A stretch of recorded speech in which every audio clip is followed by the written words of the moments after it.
On October 12, 2013, at exactly 8:17 p.m., a man named Corey Hayes stepped outside his apartment in Bridgeport, Connecticut, to throw out the trash. He never came back. It wasn't late. It wasn't a dangerous neighborhood.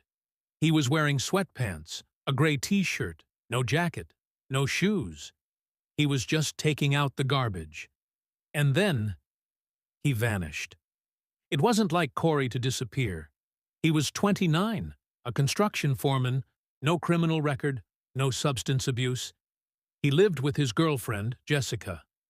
They were planning to move in the spring. She was inside, cooking pasta. The water hadn't even started to boil when he walked out the door. He took the bag, walked down 13 wooden steps behind their building, and disappeared. Jessica waited. 10 minutes passed. 15. Then 20. She called his phone. No answer. She opened the back door. The trash bin was open. The bag was gone. But Corey wasn't there. She called the police. Bridgeport PD arrived within the hour. They reviewed the building's hallway camera.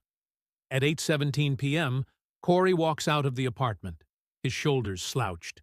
Trash bag in his left hand, no phone visible, no one else behind him. That's the last confirmed image of him alive.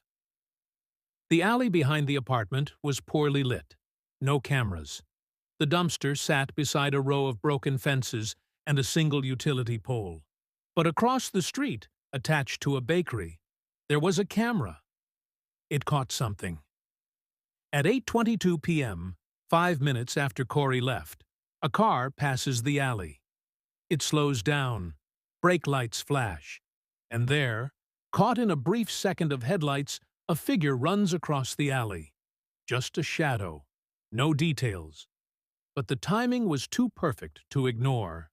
The search began that night. Cadaver dogs, thermal drones, canvassing, nothing. No signs of struggle, no blood, no belongings, not even a shoe. They checked hospitals, checked morgues, watched the border.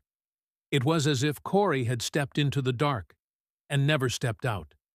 But then came the first real clue. 4 days later, Jessica got a phone call. No caller ID, just a woman's voice, shaky, nervous. She said, "I think the man you're looking for, I saw him.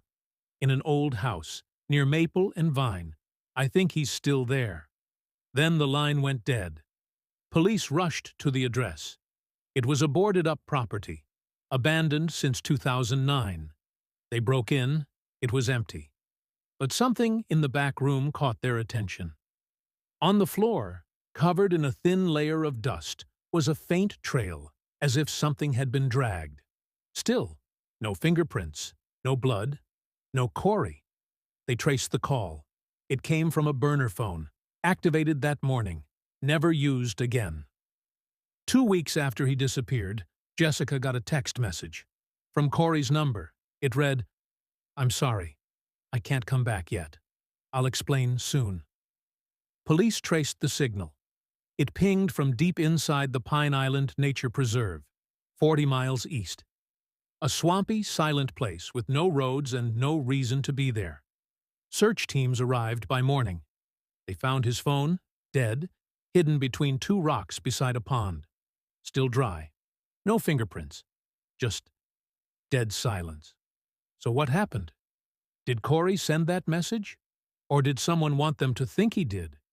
If he was alive, why wouldn't he come home? And if he wasn't, who was trying to keep the mystery alive? On December 27th, Jessica came home from work. The front door was locked. Nothing was stolen. No sign of forced entry. But in the middle of the living room floor laid a folded gray t-shirt, neatly, like it had been placed with care. The same kind Corey had been wearing the night he vanished. It was his. DNA confirmed it. But no fingerprints were found. Whoever left it wanted it to be known, wanted it to be seen, but not traced. It was a message, a whisper, or a warning. Then a name came up, Isaac Red, a former co-worker. fired from a job Corey had been on 3 years earlier. Rumors said Isaac blamed Corey for the firing. Isaac had a record: assault, trespassing, a restraining order in 2012. He lived 10 minutes from Corey's apartment. He told detectives, "I didn't even know the guy still lived in town." Part 8. But when they pulled his phone records, they found something. His phone had pinged near the alley. At 8:19 p.m., 2 minutes after Corey walked out with the trash. He claimed he was just driving through, but no cameras caught his car. And with no body, there was no case, no arrest. Just suspicion. Just silence. A year passed. Then 2. Every October, Jessica lights a candle on the back steps where Corey walked out. 13 steps. That's how far he got. From home to nowhere. No body. No proof. No goodbye. Sometimes, the most terrifying crimes don't leave blood. Sometimes, they leave something worse. A trail that leads nowhere. A door that never closes.